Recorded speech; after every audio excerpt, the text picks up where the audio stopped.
Bueno, muy buenas tardes. Es un gusto recibirles nuevamente en este espacio cultural organizado por el Grupo Cultural Celia Hoffman. Regresamos después del receso con muchas ganas de seguir compartiendo temas variados y todos de gran interés. Hoy nos acompaña nuestro apreciado colaborador y amigo, el licenciado Brian Acuña, internacionalista con una especialización en temas de Medio Oriente de la Universidad Internacional de las Américas. Él ha publicado artículos en diversos medios nacionales e internacionales y actualmente es el encargado de relaciones institucionales del Centro Israelita Sionista Costa Rica. Brian nos va a poner al día con la influencia de China en Medio Oriente. Un tema importante y bueno, estamos todas listas para escuchar. Gracias, Brian, por estar aquí con nosotros. Buenas tardes, doña Helen, y bueno, y a todos los del grupo cultural. Para mí siempre es un gusto poder compartir con ustedes y la verdad, por suerte ya regresa al grupo cultural que hace ratillo que no se reunía y hacía bastante falta. Vamos a tener hoy, como dice doña Helen, el tema relacionado con la influencia de China en el Medio Oriente. Siempre que se habla del Medio Oriente, creo que por lo general hay dos nombres de potencias que nos salen siempre a relucir entre todas estas situaciones, que son el caso, por supuesto, de Estados Unidos y el caso de Rusia, ¿verdad? Que Rusia obviamente también en los últimos años ha tenido un factor muy importante en la situación del Medio Oriente, lo vemos muy arraigado a la situación, por ejemplo, de Siria, donde incluso es el garante de las posibilidades de que el régimen de los Assad no salgan del poder. Y en el caso de los Estados Unidos, pues es un país que históricamente ha estado en la región, ha tenido quizás la situación de que han venido a menos después de varias circunstancias, incluyendo la errática invasión a Irak, ¿verdad? Que terminó con la necesidad de sacarlo del territorio y además porque nunca se encontraron las famosas armas de destrucción masiva, y a esto se suma de que desgraciadamente había ahí un tipo que era atroz para todos los efectos, pero que de alguna manera generaba un contrapeso, que era el caso de Saddam Hussein. Obviamente da para hacer una charla completa de lo que tiene que ver con Saddam Hussein y el equilibrio de poder que hacía Irak con respecto a Irán, pero no nos tocará esta tarde. También en el caso de los Estados Unidos es muy importante señalar su influencia que vino a menos después de esto que les acabo de mencionar, pero también por la necesidad de tratar de contrarrestar el aumento de la influencia china de los últimos años, principalmente cerca de las regiones asiáticas, ¿verdad? Y en este caso, más que todo en las zonas de lo que se denomina el mar meridional o el mar del sur de China, donde se hizo una movilización e incluso la salida de soldados y de elementos estadounidenses debilitaron algunas posiciones, ¿verdad? Parte de la política en algún momento de Estados Unidos fue seguir dándole beneficios, seguir dándole apoyo, principalmente cooperación de carácter militar a sus tres aliados principales del Medio Oriente, que todo el mundo diría solamente Israel, pero en realidad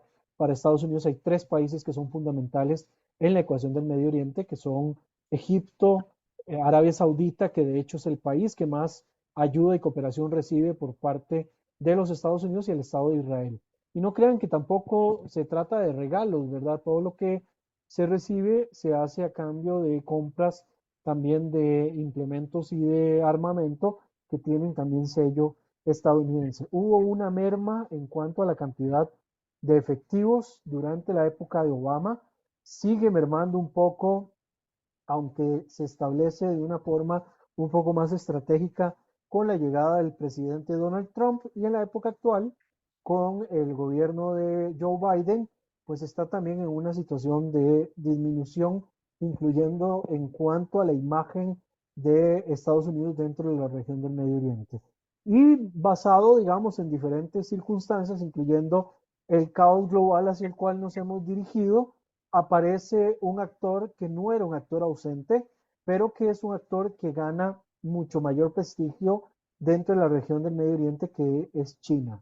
Que China ha tenido intereses desde hace muchos años, de hecho que tiene parte de sus intereses tiene que ver con una cuestión estratégica de uno de sus proyectos, que es el denominado proyecto de la nueva ruta de la seda, y ha empezado también a tener acercamientos con diferentes países. Luego de hacer esta pequeña introducción, voy a mostrar una presentación porque incluso hay que marcar, digamos, una diferencia en lo que es la dinámica de la política exterior de China relacionado con dos gobiernos principales, aunque en este lapsus fueron tres. El gobierno de Deng Xiaoping, ¿verdad?, que estuvo en los años 70 y en los 80 y sale ya en los años 90.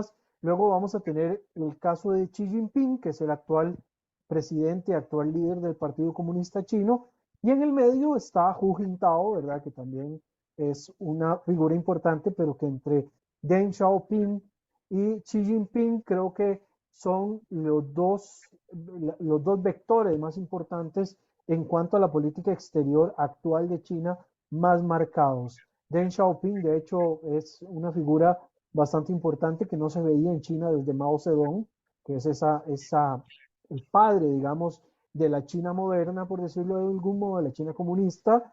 Y luego vamos a tener variables en cuanto a la política exterior de estas dos figuras mencionadas, y en el interín queda Hu Jintao, ¿verdad?, que finalmente eh, pasa, digamos, dentro de la dinámica que nosotros queremos ver, pasa un poco más desapercibido, a diferencia de estas dos figuras. Y ni se diga, digamos, de estas dos, la figura de Xi Jinping como tal, que de hecho desde Mao Zedong no existe una figura tan importante para el ideario chino como lo es Xi Jinping, a tal punto de que incluso los propios chinos le llaman a Xi Jinping Papa Xi, ¿verdad? Una forma de darle ese carácter de fuerza que él tiene según el imaginario del pueblo chino. Voy entonces a compartir pantalla para mostrarles la presentación. Permítanme un segundo.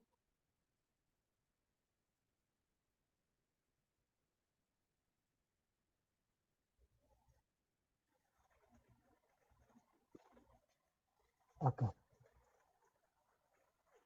¿Me confirman, por favor, que se vea la presentación? Sí, Gracias. Ok, vamos entonces a tener la presentación.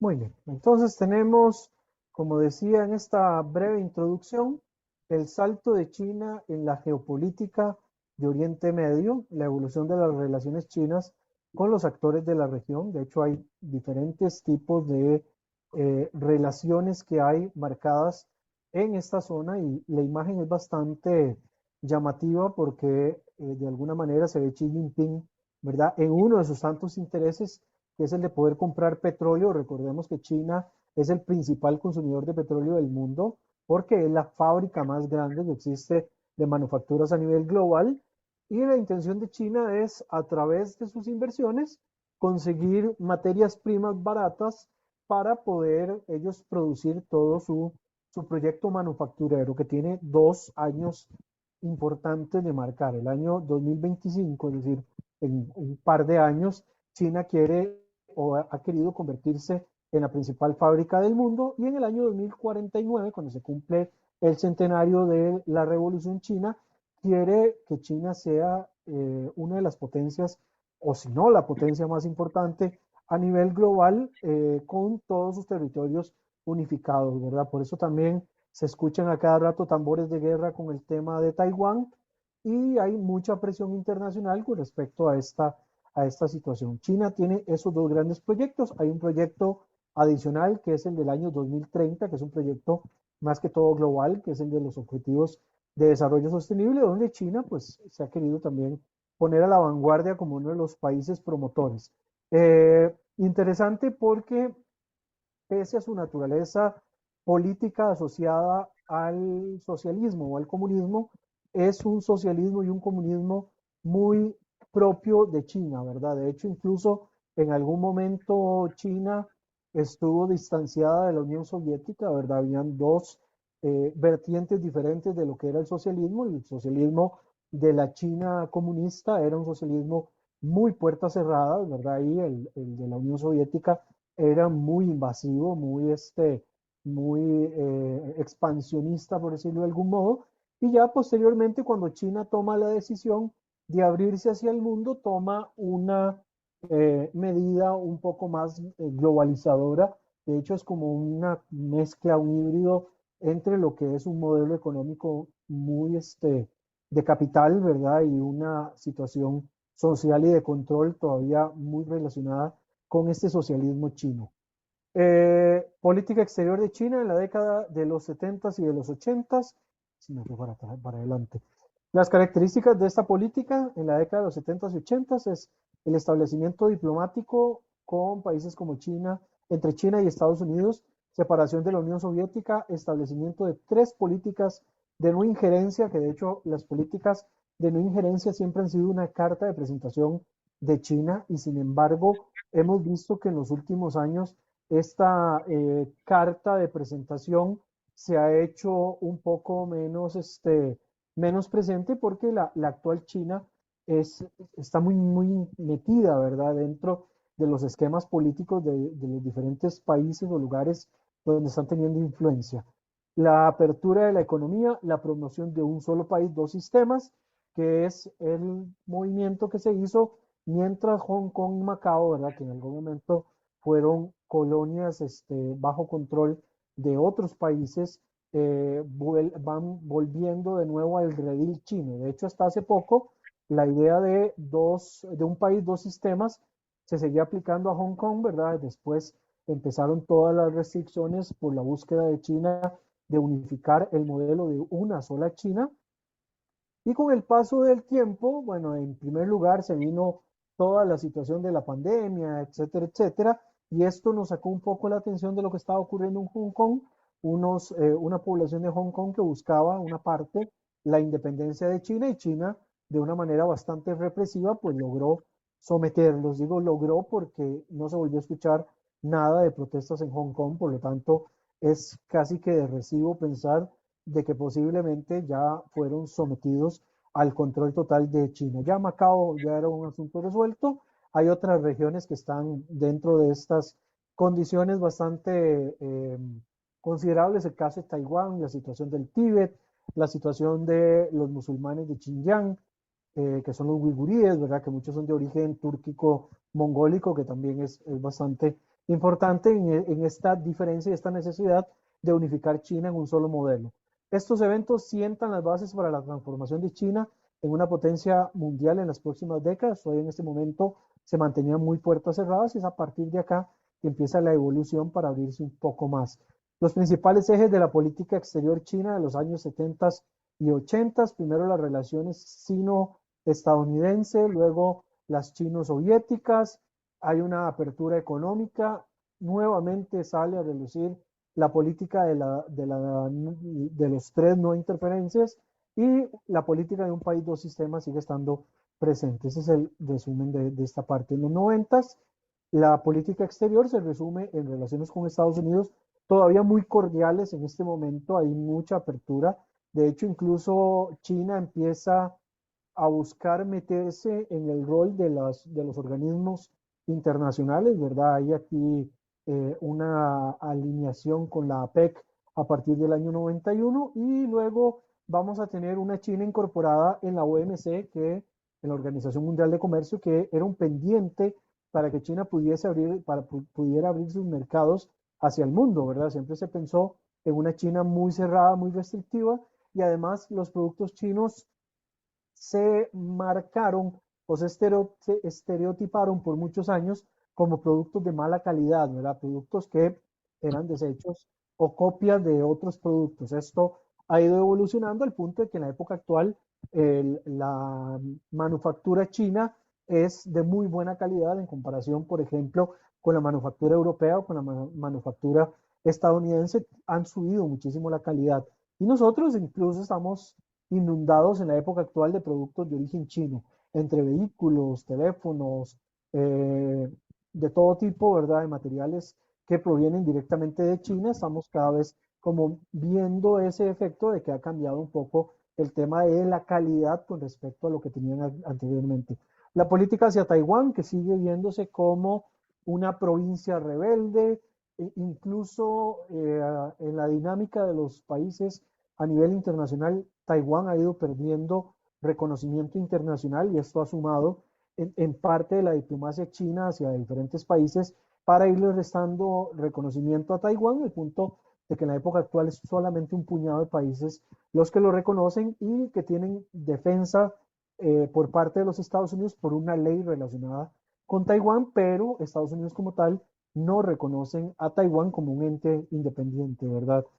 Lo protegen por una cuestión política, pero desde la perspectiva estadounidense, ellos creen en el modelo de una sola China, o así lo tienen establecido, por lo tanto no consideran a Taiwán como que si fuese un territorio independiente. De hecho, hubo un problema diplomático cuando la actual presidenta de Taiwán queda en la presidencia y a Donald Trump se le ocurre hablar con ella por teléfono, ¿verdad? Estos dejos diplomáticos siempre tienen un simbolismo y fue muy marcado. Relaciones con Hong Kong y Macao, también la misma situación anterior, y política de buena vecindad, principalmente en la cuestión de no injerencia. Seguimos hablando siempre de la misma política. Y entramos ya en la política exterior de China al iniciar el siglo XXI. Y vamos a ver, las relaciones con Estados Unidos ya son de competencia. Ya aquí nosotros vemos un enfrentamiento muy amplio entre China y los Estados Unidos en competencias de mercados, incluso de mercados de tecnología, como el desarrollo de la tecnología 5G, lo vemos en la cuestión relacionada de la apertura de ciertos mercados. China tiene muy dominado el mercado oriental, el mercado asiático, porque están ubicados en esa zona, ¿verdad? Y esto les da una ventaja sumamente importante para tener un control bastante marcado sobre una de las regiones económicas más importantes del planeta, además de ser la región más poblada del planeta. Que esto le da, digamos, ese doble equilibrio y se ha tratado de contrarrestar levantando, dándole impulso a otras potencias regionales que puedan competirle cerca, digamos, a lo que hace China, ya sea con estrategias de carácter geopolítico, como bloquearle o controlarle ciertos pasos dentro de las zonas Indo-Pacífico, ¿verdad? Con alianzas entre India y Japón, o tratando de mantener algún tipo de empoderamiento por parte de la India. La India se ha convertido, en este caso del crecimiento de China, en un actor muy importante de contrapeso con la situación de este país. Luego tenemos la iniciativa de One Belt, One Road, ¿verdad? Que es lo que denominamos popularmente y tradicionalmente como la nueva ruta de la seda. La ruta de la seda era una ruta muy antigua por donde pasaban los principales mercados, ¿verdad? De siglos atrás. La idea de la China actual es volver a despertar esa ruta de la seda que pasa por las regiones asiáticas, cruzan de lado a lado hasta salir a las regiones europeas, pero se complementa entre lo que es la parte portuaria, ¿verdad? O sea, puertos marítimos, toda la parte del poderío marítimo que China ha ido creciendo en los últimos años, y el desarrollo de ferrocarriles y de líneas secas o de líneas de transporte terrestre para poder copar diferentes zonas. Y parte también de estos proyectos relacionados con el One Belt, One Road pasan por el Medio Oriente y se marcan dentro de los intereses de China de establecer puertos o de tener puertos y de tener rutas también terrestres. De hecho, hay un puerto en Haifa que está concesionado por una empresa china y que esto había generado muchas tensiones con respecto a las relaciones entre Israel y los Estados Unidos, lo habían marcado en algún momento, porque Estados Unidos temía de que los chinos aprovecharan este posicionamiento con respecto al puerto para espiarlos, ¿verdad? Y se genera toda una serie de caos diplomáticos. Hubo un momento en el cual Israel tuvo una relación muy cercana con China, que fue en el momento en el cual Obama, ¿verdad?, mantenía una posición bastante beligerante con respecto al gobierno de Netanyahu. Y lo que hace en este caso Israel es empezar a buscar conversar con otros actores importantes que, si bien no se van a transformar en un sustituto de los Estados Unidos, por lo menos ayudan a bajarle un poco las tensiones, y de ahí que Netanyahu conversa en algún momento con Xi Jinping y conversa también en algún momento con Putin, ¿verdad? Para el caso de Siria. Y en la época actual es algo parecido. Ya han habido conversaciones entre Netanyahu y el gobierno ruso, y han habido también conversaciones entre Netanyahu y Xi Jinping, que de hecho está pendiente una visita en las próximas semanas, que se supone que se iba a estar realizando esta visita de Netanyahu a China. Hay relaciones económicas con países en desarrollo a través de la cooperación económica y técnica, así como infraestructura. China está invirtiendo muchísima plata en proyectos de infraestructura. Anteriormente estaban prestando mucho dinero. Venezuela, en el caso latinoamericano, era un objetivo muy marcado de estas inversiones chinas. Ya después le cerró un poco la llave al efectivo porque no estaba siendo muy rentable para los chinos, y ahora lo que hacen es que invierten en infraestructura, y para ellos es un negocio redondo porque ellos ponen el proyecto, o sea, se les traen el proyecto, ellos plantean el plazo en el que lo van a hacer, traen el material con el que lo van a realizar, incluso la maquinaria, y eso lo vemos en el desarrollo de la ruta 32 hacia Limón, que lo está haciendo una empresa china. Incluso las vagonetas tienen el escudo de una empresa china, y traen en muchos casos también mano de obra china para poder hacer, digamos, una cuestión de dinamismo muy a lo interno. Incluso nosotros lo sabemos por la construcción del Estadio Nacional, ¿verdad? Que fue construido técnicamente solo por funcionarios chinos. Es forma de los chinos de poder hacer un poco de política, de diplomacia económica, con un beneficio que en realidad termina entrando, saliendo de China y volviendo a entrar a China, porque todo, digamos, circula dentro de ese mismo dinamismo. Hay disputas territoriales y tensiones regionales, esto principalmente en las regiones cercanas al mar del sur de China. Cooperación multilateral, de hecho hay mucha competencia por la cooperación. De hecho, las relaciones internacionales modernas se mueven más por el ámbito de la cooperación que por el ámbito del conflicto y del enfrentamiento, y hay un crecimiento económico y proyección a nivel internacional. Económicamente hablando, China es uno de los países más poderosos del mundo, ¿verdad? Incluso en poder adquisitivo, los chinos tienen un poder adquisitivo más alto que el de los estadounidenses, poniéndolo en términos generales, ¿verdad? Aún así, vamos, Estados Unidos es la principal economía del mundo, pero en términos generales relacionados con esta cuestión del ingreso y del gasto que se puede hacer personalmente, los chinos tienen una gran ventaja, solo que por supuesto no todos los chinos están dentro de la misma condición, ¿verdad? Es importante. Ahora sí, viendo las diferencias entre Deng Xiaoping y Xi Jinping, vamos a ver que en el caso de Deng Xiaoping, él combina sus esfuerzos con la estabilidad y el desarrollo de la economía de China, quiere construir relaciones con Occidente, promueve la cooperación económica y atraer inversiones y tecnología. Xi Jinping está interesado en la política exterior de China, aboga por el sueño chino de un país moderno y poderoso, buscando el liderazgo mundial, y se ve en diferentes iniciativas como la One Belt One Road, ¿verdad? La franja de la ruta, y la creación de un banco que viene incluso a competir contra importantes entidades internacionales. En este caso, el Banco Asiático de Inversión en Infraestructura compite en algunos tipos de créditos con el Fondo Monetario Internacional y con el Banco Mundial, ¿verdad? En cuanto a las facilidades que le dan a algunos países, han habido muchos beneficiarios en la época actual en África, que es también otra región donde China ha estado muy metido, porque los africanos tienen algo que China quiere, que son tierras raras, ¿verdad? Y estas tierras raras ellos los usan para la producción de dispositivos y para cuestiones de alta tecnología. Vamos a tener que Deng Xiaoping busca relaciones diplomáticas con Estados Unidos en la década de los 70, reconoce la importancia de la cooperación, y a pesar de las diferencias trabaja para reformar las relaciones entre ambos países. Xi Jinping tensa las relaciones con Estados Unidos porque Xi quiere proteger los intereses y la soberanía de China, dando lugar a enfrentamientos comerciales y tecnológicos. La guerra comercial entre Estados Unidos y China, ¿verdad?, que sigue estando ahí presentes, y hay desacuerdos sobre cuestiones como derechos humanos y seguridad fronteriza, ¿verdad? China, si hay un elemento que lo margina a nivel global, es la situación de los derechos humanos. La situación del Tíbet, la situación de los musulmanes uiguríes en Xinjiang, la situación de Hong Kong, que ya lo mencioné, el tema Taiwán. Los chinos son muy represivos. Y en la parte incluso de control de población, ¿verdad? Con la tecnología, han creado técnicamente un sistema de policía virtual y de sistema orwelliano de control en las principales ciudades.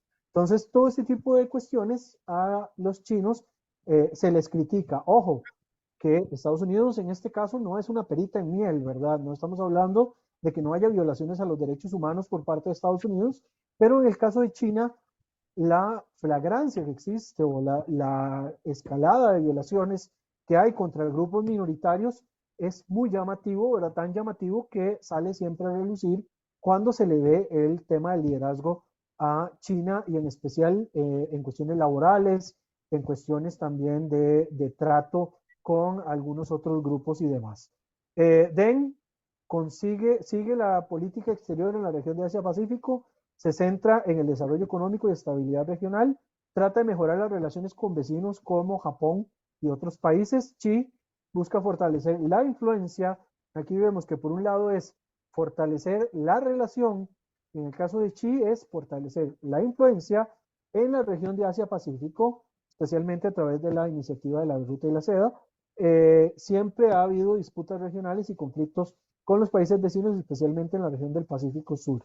Luego, Deng enfatiza en la estabilidad política y el desarrollo económico de China, deja de lado los derechos humanos, algo que no es novedoso tampoco, y Xi ha endurecido la restricción a los derechos humanos, restringiendo la disidencia política, la libertad de expresión y la sociedad civil. Incluso las redes sociales, ¿verdad?, no son de acceso abierto necesariamente, o sea, hay una red social, hay un WhatsApp técnicamente para los chinos, hay una versión de Facebook también.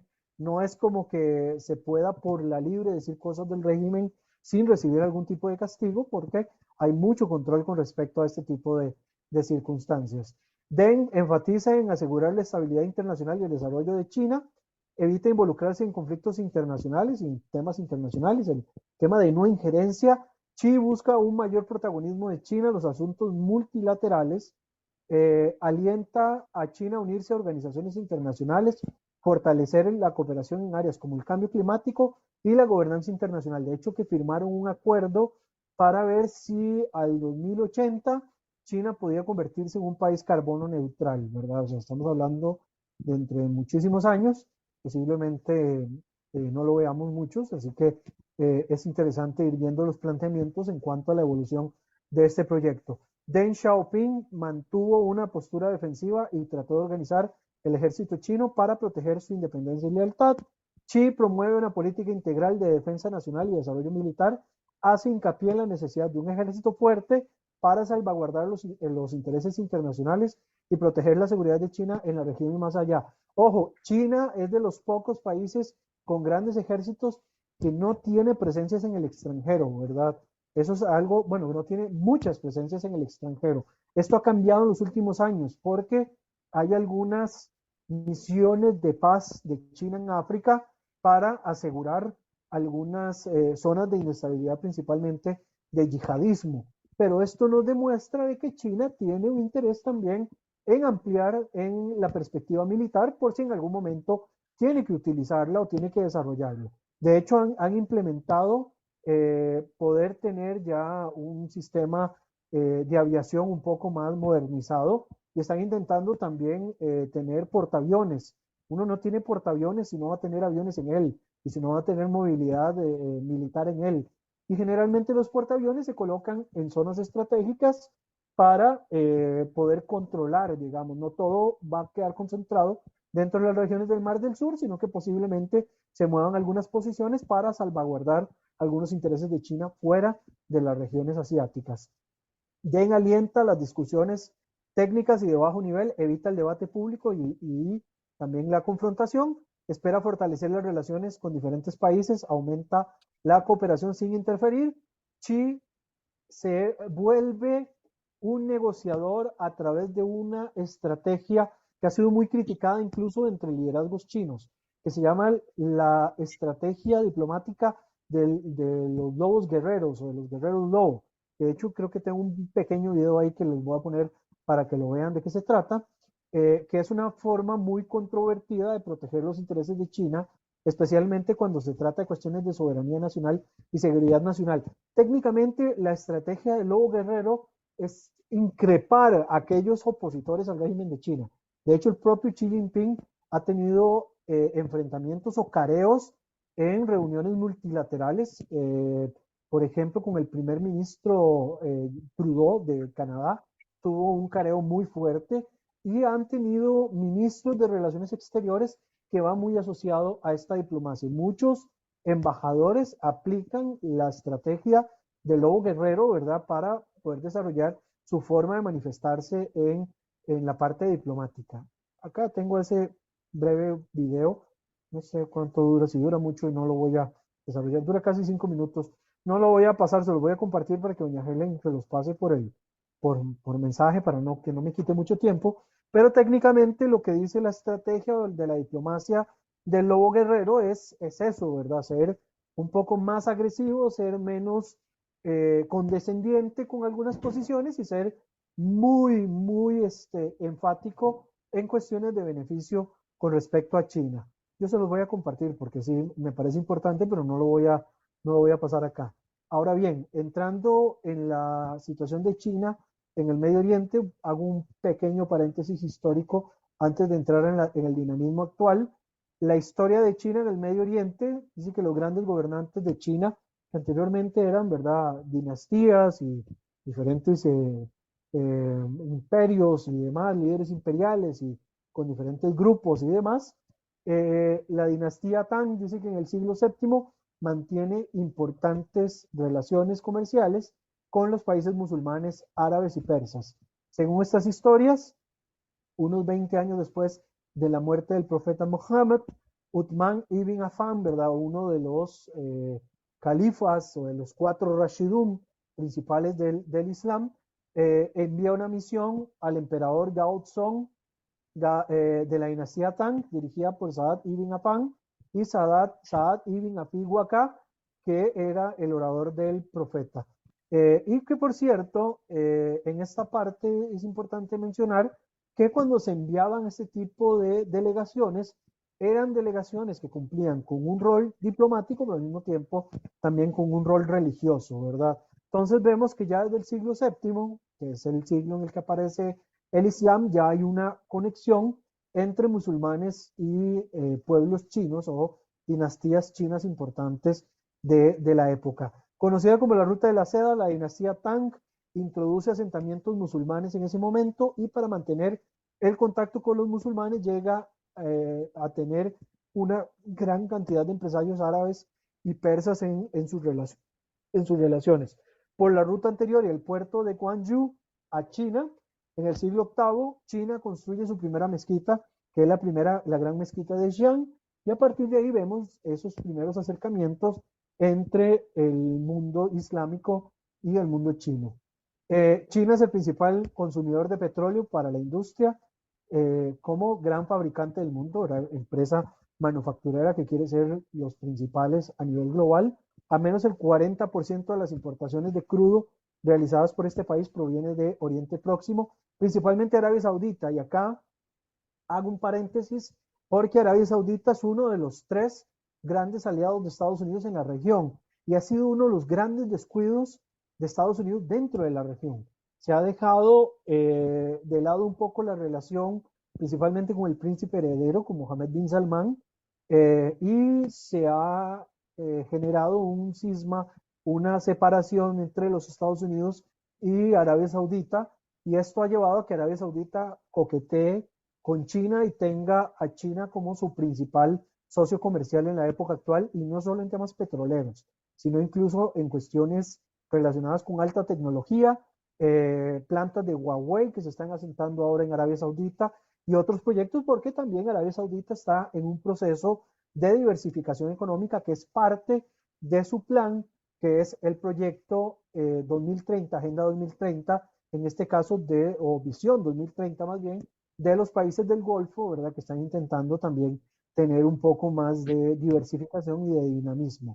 También otros países aliados de China, Irak e Irán, otros que le venden petróleo, con Irán se acaba de firmar hace poco tiempo un acuerdo de por lo menos 25 años, ¿verdad? En el cual China le va a facilitar infraestructura, le va a comprar petróleo barato, por supuesto, y se supone que dentro de todos estos apoyos de cooperación va a haber cooperación militar, ¿verdad? Que esto no ha quedado muy claro, pero China se ha transformado también en un importante aliado de Irán que le ha permitido pues sortear un poco las sanciones que pesan sobre Irán debido a su proyecto de desarrollo nuclear.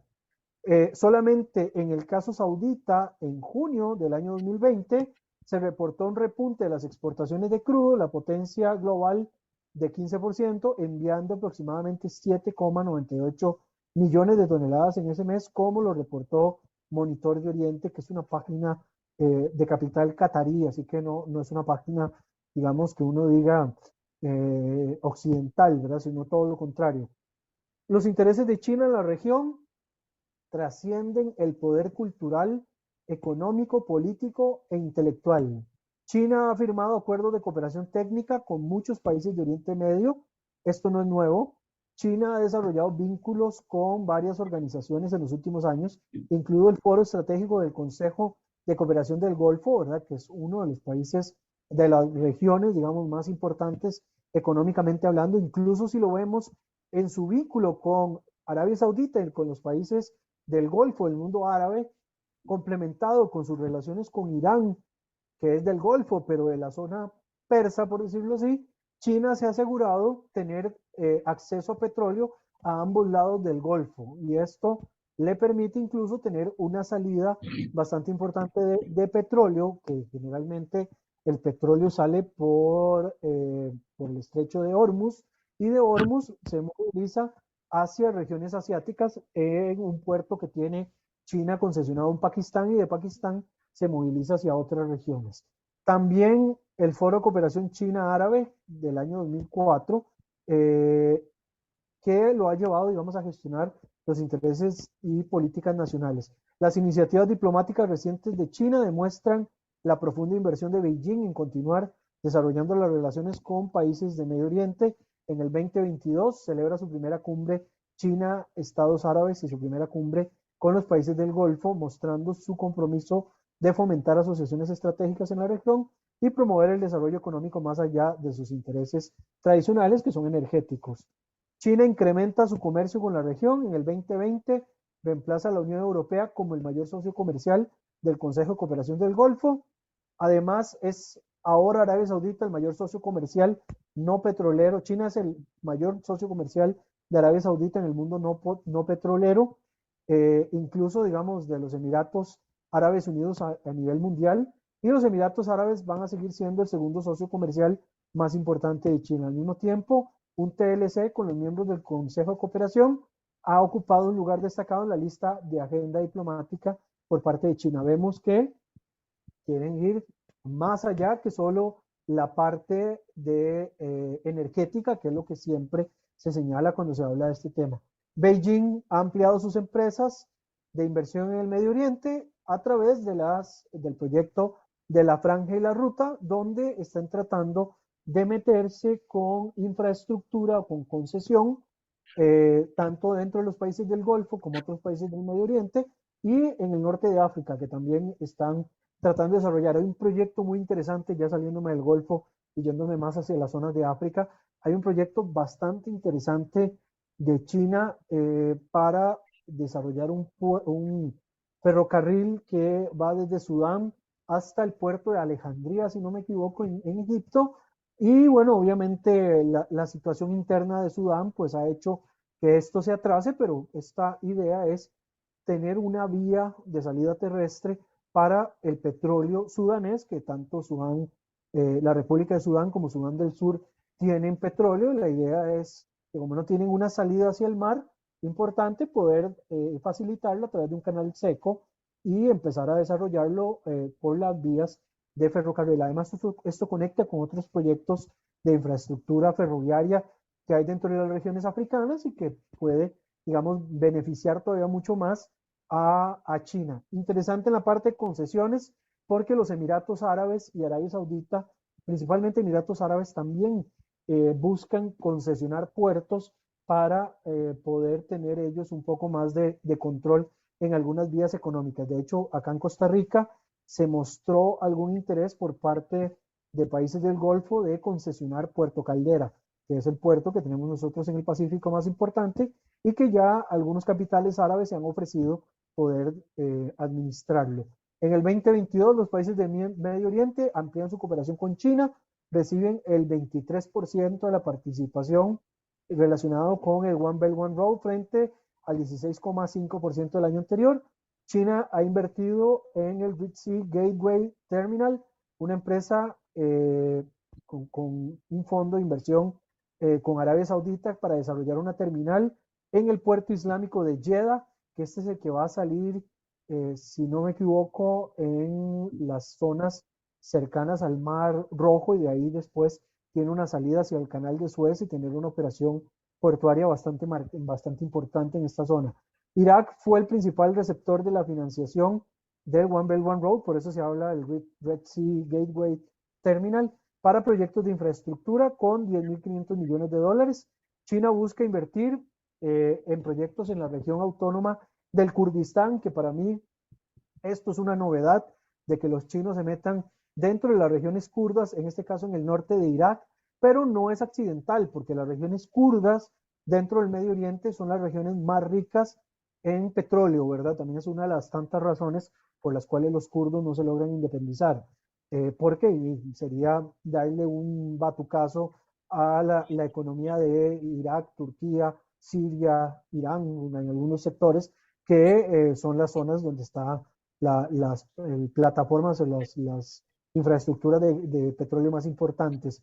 De gran importancia ha sido el acuerdo de asociación estratégica integral entre Irán y China, que se estima en 400.000 millones de dólares, correspondientes al 10% del presupuesto que tiene China en el proyecto de la nueva ruta de la seda y que estipula el desarrollo conjunto del puerto de Chabahar y una nueva terminal petrolera cerca del puerto de Yazd, al sur del estrecho de Hormuz, que como les dije, el estrecho de Hormuz es por donde sale el porcentaje mayoritario de petróleo alrededor del mundo. Esto constituye un nuevo y emocionante desarrollo, ya que el puerto estaba tradicionalmente bajo un contrato a largo plazo con la India. Entonces vemos también competencia con otro líder regional asiático como lo es India.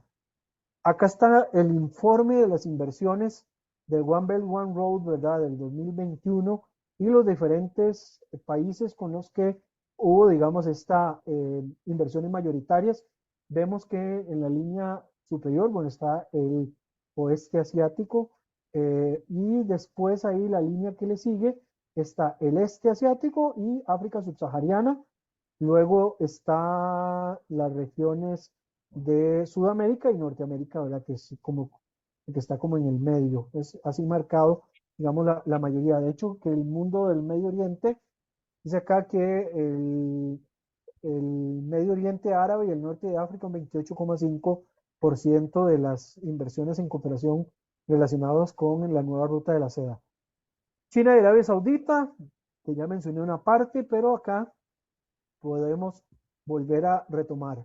Dice que se ha convertido en los últimos años en un importante socio comercial con 4.000 millones de dólares en comparación con 40.000 millones entre los otros dos jugadores, ¿verdad? En este caso estamos hablando de las relaciones con Estados Unidos también, por eso es que habla, digamos, con otros jugadores. Y dice que en el 2011 el volumen comercial entre Beijing y Estados Unidos fue de 64.300 millones de dólares y 62.700 millones de dólares estadounidenses respectivamente. Y solo las exportaciones de petróleo de la industria de Arabia Saudita tiene un valor de 87.000 millones de dólares para el 2021, lo que representa el 77% de las importaciones chinas desde este mercado, ¿verdad? Para que veamos, hagamos número de la cantidad tan importante que ha significado. De hecho, en el infograma que está al lado izquierdo, se ve, digamos, este incremento en más de 3.000 millones de toneladas de crudo que se ha exportado desde Arabia Saudita hacia China y el crecimiento del valor en miles de millones de dólares, ¿verdad?, que ha tenido ese comercio entre ambos.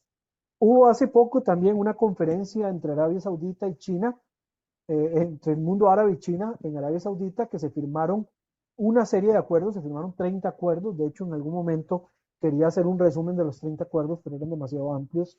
Pero se hacen, digamos, una serie de acuerdos por más de 10.000 millones de dólares. Esta conferencia se trataba del desarrollo de vehículos eléctricos, va muy comprometido también con la cuestión ambiental. También se buscaba una fábrica relacionada con hierro, ¿verdad? Con la parte de metales, de la metalurgia, que para los chinos también es importante para la producción. Acuerdos para la minería de cobre. Recordemos que China es un mercado de consumo de diferentes minerales y de productos, y algunos también relacionados con telefonía e incluso con las nuevas tendencias de líneas telefónicas, ¿verdad? Quieren ser ahí desarrolladas. El Ministerio de Inversiones de Arabia Saudita y el desarrollador de Android de Hong Kong, Hivobi, firmaron un acuerdo de 266 millones de dólares para desarrollar aplicaciones relacionadas con turismo y otros sectores. También hay en la parte de infraestructura, tanto, digamos, lo que es Emiratos Árabes como Qatar y otros países del Golfo, son muy buenos en la parte de creación de rascacielos. Y China se ha querido meter también en ese mercado dentro de Arabia Saudita, más que Arabia Saudita tiene un proyecto de una ciudad inteligente que quiere hacer en una zona desértica, donde tiene varios niveles, ¿verdad? Y dentro de esta ciudad es inteligente, la idea también es en las partes superiores hacer rascacielos que sean autosuficientes en la parte energética y demás, y por eso también China se quiere meter en esta competencia de la parte inmobiliaria que pues bastante importante dentro de la región del Medio Oriente, y también obviamente en la parte de inversiones en la cuestión de ferrocarriles y el desarrollo en este tipo de líneas. Y por último, una parte relacionada con cloruro de calcio, cloro y otros químicos que tiene también el Reino de Arabia Saudita y que busca de alguna manera también China echarle mano. China e Irán, que tienen un acuerdo por 25 años, que incluye cooperación en petróleo, minería, agricultura y transporte. También tiene a Irán metido dentro de la Organización de Cooperación de Shanghái, ¿verdad? Lo que lo hace tener un peso muy importante porque ahí está involucrado también Rusia y otros países de Asia que son bastante importantes, y le da, digamos, la facultad a Irán de nuevo de poder salirse un poco del aislamiento que a nivel internacional han tenido en los últimos años. Y le ha ayudado también a China a tener un posicionamiento estratégico dentro de un país que al ser un paria, digamos, a nivel internacional, ha tenido que buscar pues algunas salidas alternas, ¿verdad? Y esto lo ha llevado a encontrar en China un rescate, un salvavidas a todas luces. Las alianzas chinas y su profundidad estratégica, ya el término profundidad estratégica tiene que ver con una cuestión de garantizar la defensa territorial y la defensa de sus intereses. Lo que ustedes ven en las diferentes flechas son las partes de las construcciones relacionadas con el proyecto terrestre de la nueva ruta de la seda, ¿verdad? Bueno, hay algunas salidas que se ven acá, hay otros mapas que incluyen otros accesos. Vemos tanto salidas terrestres que serían a través de ferrocarriles, ¿verdad? Atravesando desde el este de China hasta las salidas de Turquía por el lado mediterráneo. Tenemos salidas marítimas por las zonas al sur de Pakistán, en este puerto que está concesionado por parte de China. Tenemos conectado, digamos, a Irán y a Pakistán por esta misma ruta. Salen aún así los buques petroleros por el estrecho de Hormuz aquí cerca de Irán, y ahora obviamente Arabia Saudita, salen por acá, entran por ese puerto de Pakistán y es trasladado a China. Vemos que a través de este puerto se atraviesa el mar de Arabia, se pasa por el Golfo de Adén, se entra por el canal de Suez y de ahí se atraviesan a las zonas mediterráneas y hacia Europa. Y hay otros que no están acá marcados, que obviamente tienen que ver con otras regiones africanas, que incluyen también infraestructura de carácter tanto terrestre como marítimo. Este tema de poder tener cubiertas tantas regiones por parte de China a través de las rutas comerciales son las que le permiten tener, digamos, esa diplomacia tan invasiva o tan dominante que están teniendo en los últimos años, y por eso se habla acá de una cuestión de profundidad estratégica. China y el conflicto palestino-israelí, ya casi voy terminando para no tomarles mucho tiempo. El presidente chino Xi Jinping recibió al presidente palestino Mahmoud Abbas también hace pocas semanas en Beijing, y Xi ofrece una propuesta de 3 puntos sobre la cuestión palestina, que en realidad son 3 puntos que no solucionan absolutamente nada y que no traen absolutamente nada nuevo. Simplemente es demostrar de que Xi es más cercano al gobierno de Mahmoud Abbas o de la Autoridad Nacional Palestina. Aquí sí debe quedar marcado de que es cercano al gobierno de la Autoridad Nacional Palestina, al mando de Mahmoud Abbas, y que no tiene contactos, como sí hacen otros liderazgos, ya sean regionales o globales, con grupos marginales como el Hamas o como alguna otra organización, ¿verdad? Que, como lo hace, por ejemplo, Irán, de reunirse con el Hamas, con miembros del Hamas o de la Yihad Islámica Palestina, o como lo ha hecho también Turquía con miembros del Hamas. La China aquí demuestra que sí tiene un reconocimiento sobre el gobierno de Abbas y todo lo que tenga que ver con este gobierno legitimado, ¿verdad? No voy a decir que legítimo, porque tiene más de 20 años de que no llaman a elecciones, o cerca de 20 años, pero es el gobierno, digamos, reconocido internacionalmente. Las 3 propuestas es la solución fundamental radicada en el establecimiento con plena soberanía sobre la base de las fronteras del 67 y Jerusalén Este como su capital. Nada nuevo. Mayor asistencia para el desarrollo y ayuda humanitaria. Eso quizás tiene algo más de innovador porque se ve a China metido dentro de las regiones palestinas, y debe respetarse el statu quo histórico de los lugares sagrados de Jerusalén y evitarse palabras y acciones excesivas y provocativas.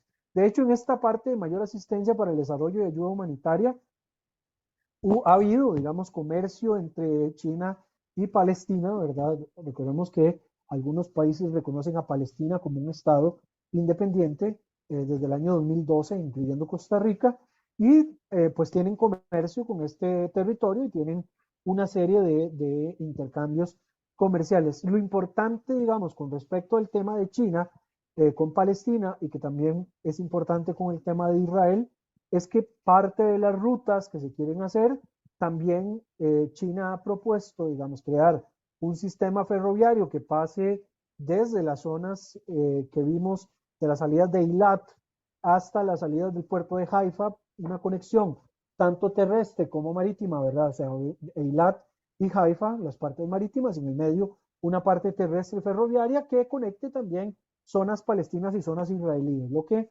generaría un poco de diplomacia económica y de paz económica para el desarrollo de palestinos y de israelíes, por otro lado, para tratar de compensar o de colaborar en los procesos de paz. No voy a hablar tanto de las exportaciones o importaciones de China con Palestina. Evidentemente, China ha exportado más materiales hacia Palestina, principalmente montajes metálicos, y lo de Palestina hacia China es un poco una cuestión más de carácter simbólico, ¿verdad? No es como muy marcado lo que puedan estarle comprando, y la información no es tampoco tan amplia. En cuanto a el elemento de que Netanyahu viajaba a China, Netanyahu, que ha realizado al menos 4 viajes a China para negociar negociaciones importantes. El establecimiento de relaciones entre ambos países empieza en el 92, y Netanyahu visitó China en el 2013 y se firmaron 5 acuerdos durante su visita. Se establece el mecanismo G2G, gobierno a gobierno, ¿verdad? Y se establecen 5 grupos de trabajo en alta tecnología, protección ambiental, energía, agricultura y financiamiento. Netanyahu visitó China de nuevo en el 2017 en medio de las celebraciones para conmemorar los 25 años de relaciones entre ambos.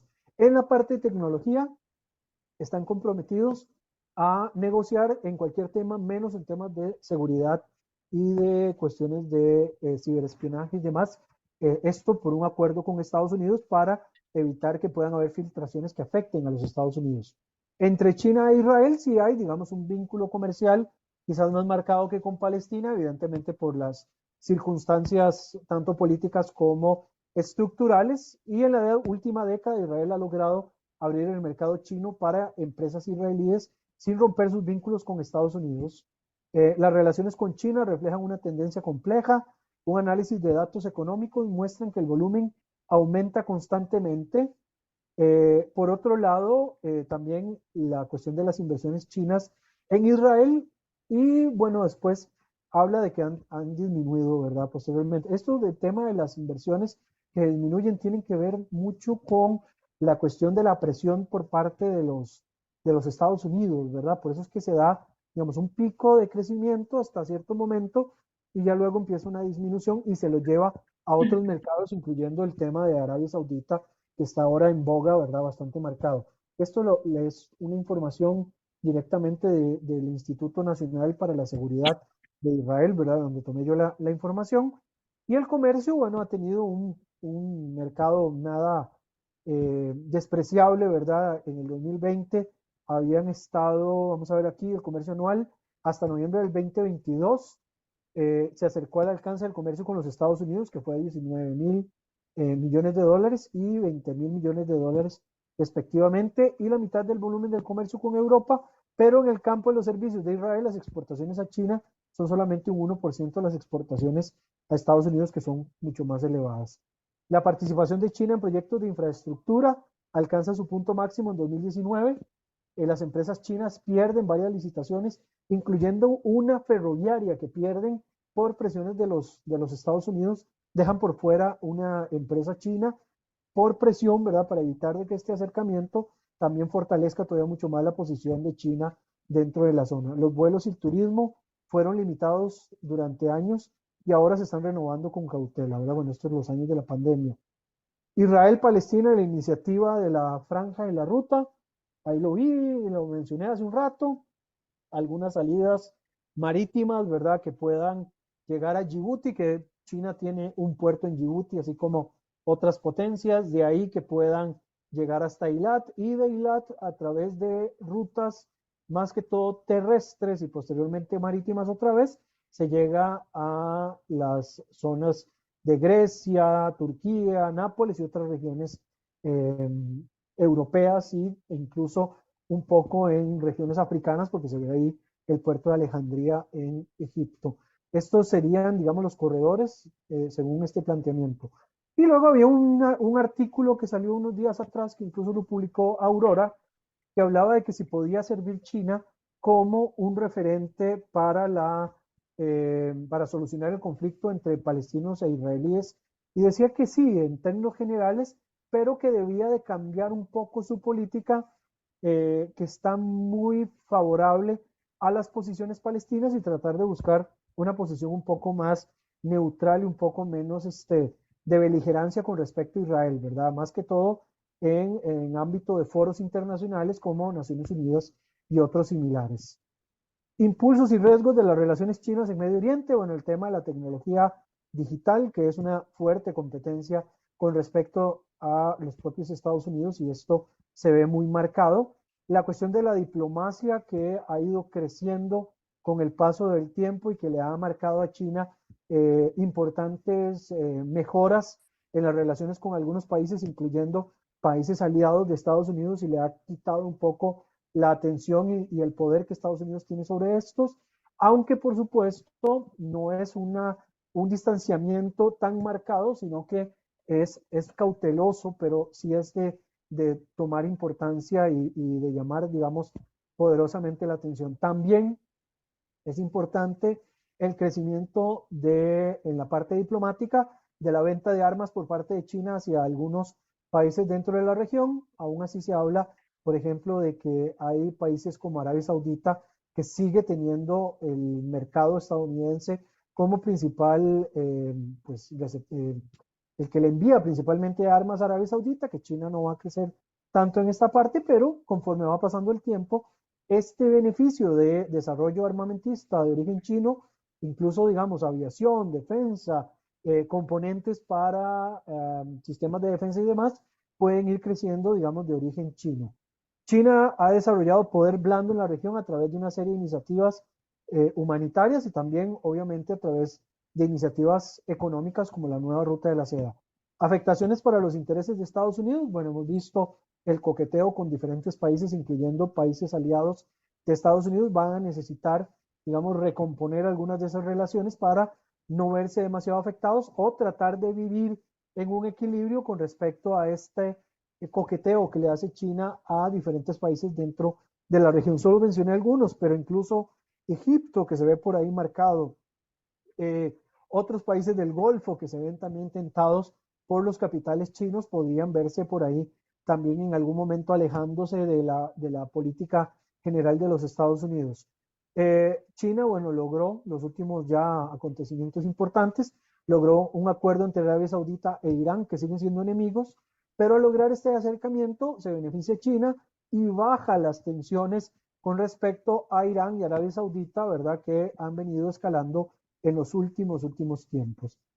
La estrategia de Estados Unidos, el problema ha sido que no han tenido una claridad en cuanto a la estrategia, se han alejado más bien de las zonas relacionadas al Medio Oriente y han permitido que otros actores pues ganen un poco más de importancia. Va a tener que verse en los próximos meses y en los próximos años qué va a hacer Estados Unidos para recuperar este posicionamiento que se había logrado incluso volver a colocar en una parte importante durante el gobierno de Donald Trump y que posteriormente se volvió a perder con el tema propiamente relacionado al gobierno de Joe Biden y todo lo que ha venido aconteciendo. Además, los conflictos en otras zonas y otros temas se han convertido en prioridad por encima del posicionamiento estratégico dentro del Medio Oriente. Eh, Esto nada más en materia de defensa. Estados Unidos debe continuar brindando asistencia militar e inteligencia a socios comerciales y a socios de la región. Además, abordar las preocupaciones sobre el programa nuclear de Irán, trabajar con organizaciones internacionales para prevenir el desarrollo de armas nucleares en la región o las facilidades para esto y abordar la crisis actual en la región del Golfo y salvaguardar los intereses estadounidenses, lo cual requiere un enfoque integral que combine el diálogo, actividad económica y seguridad. Y con eso, porque la charla es todavía mucho más larga, yo la planteo hasta ahí y eso sería la charla de la tarde de hoy. Doña Helen. Bueno, la verdad, hemos quedado sin palabras. Una charla tan excelente, Brian, de veras. Muchísimas gracias. Esta presentación, un tema tan interesante, tan importante, y lo has hecho de una forma clara, detallada, excelente, la verdad. Muchos son los factores que están sobre este tema en la mesa. Son movimientos políticos que tenemos que seguir con atención. No sé, a mí me surge una pregunta en el panorama que de ahí el modelo de diplomacia china en la región definitivamente creo que ha sido efectivo y más que el de Estados Unidos. No sé, hay muchas aristas y bueno, realmente es como para ahora detallar tu charla, grabarla y estudiar por partes porque ha sido muchísima información y toda excelente, la verdad. Yo no sé si alguien tiene algún comentario o Berta. Gracias, Helen. Gracias, Brian. Realmente que estaba interesantísima la charla. Lo que a mí me queda como dando vueltas en la cabeza, cómo ha hecho el gobierno de China para poder negociar al mismo tiempo con países que son enemigos entre ellos. El caso específico más cercano, Arabia Saudita e Irán, en el asunto del petróleo, y luego los palestinos con Israel. ¿Cuál ha sido o piensa usted ha sido la estrategia que ha usado China para ese tipo de negociaciones y ser exitoso en eso? En el caso de Arabia Saudita, la consideración principal que hizo en este caso China fue garantizarle a los sauditas que Irán iba a dejar de apoyar un poco a las guerrillas hutíes en Yemen, porque uno de los importantes puntos para Arabia Saudita era poder sacar su petróleo de manera segura por el mar de Arabia. Y al existir, digamos, tanto el riesgo de piratería como el riesgo de ataques desde Yemen hacia los barcos, las embarcaciones sauditas, una de las cosas que había que asegurar en este punto era la seguridad económica y comercial, que de hecho es por eso que hay una de las recomendaciones con el tema de la seguridad de Estados Unidos en la región, que es de asegurar las embarcaciones y todo lo que tenga que ver con los países del Golfo en la parte económica, y tiene que ver mucho con esto. En el caso de Irán, para Irán el beneficio está en que económicamente se puede sortear un poco más los riesgos de seguir estando bloqueados. Ojo, desde el punto de vista ideológico, Arabia Saudita y Irán siguen siendo enemigos. Ideológicamente siguen con enfrentamientos, pero curiosamente tienen relaciones diplomáticas por estar a ambos lados del Golfo e intentan siempre minimizar como ese impacto. Pero en términos generales, ¿cómo lo logra, digamos, China? Asegurando de alguna forma las rutas comerciales, un tema de paz económica ahí asociado, que termina siendo vinculante para evitar de que se sigan dando, digamos, enfrentamientos, por lo menos en esta zona. Gracias, Brian. Con mucho gusto. Antes de darle la palabra a la doctora Lieberman, me preguntan acá el papel de China en los BRICS, ¿verdad? Los BRICS, para los que no saben, son las potencias emergentes que se resumen en Brasil, Rusia, India, China, y en algún momento se incluyó a Sudáfrica, aunque en la época actual no andan tan pomposos en la parte económica. Sí, China es la principal potencia de los BRICS, incluso ha demostrado de que tiene un poder incluso superior que el de Rusia en todo ámbito, bueno, quizás en el ámbito militar todavía no, pero en el ámbito económico llega a tal nivel de que incluso es uno de los que le compran petróleo barato a los rusos y gas barato a los rusos, ¿verdad? O sea, son de los que se han aprovechado de la crisis en Ucrania para comprar barato sin tener que meterse necesariamente a tomar partido abiertamente por Rusia, ¿verdad? O sea, han dado adhesión hasta cierto punto a la posición de Rusia, pero no han sido tan enfáticos y esto les ha llevado, digamos, algún tipo de beneficio. Ahí sí, lo que dice Clarita en el chat, el rol de China con los BRICS es fundamental porque este rol como potencia emergente le abre mercados de aquellos países que no quieren tener nada que ver con Occidente, al considerarlo una especie de país ¿qué podríamos decir? Conquistador, colonialista o poscolonialista o neocolonialista, cual término que se quiera usar, prefieren negociar con los chinos y darle, digamos, este beneficio a los chinos que negociar con Estados Unidos o con algún país europeo. Y si gusta, doctora, comentario. Muchas gracias, muy amable. Primero, quiero felicitarte, realmente has tenido una exposición excelente sobre las relaciones y la manera de ser de los chinos.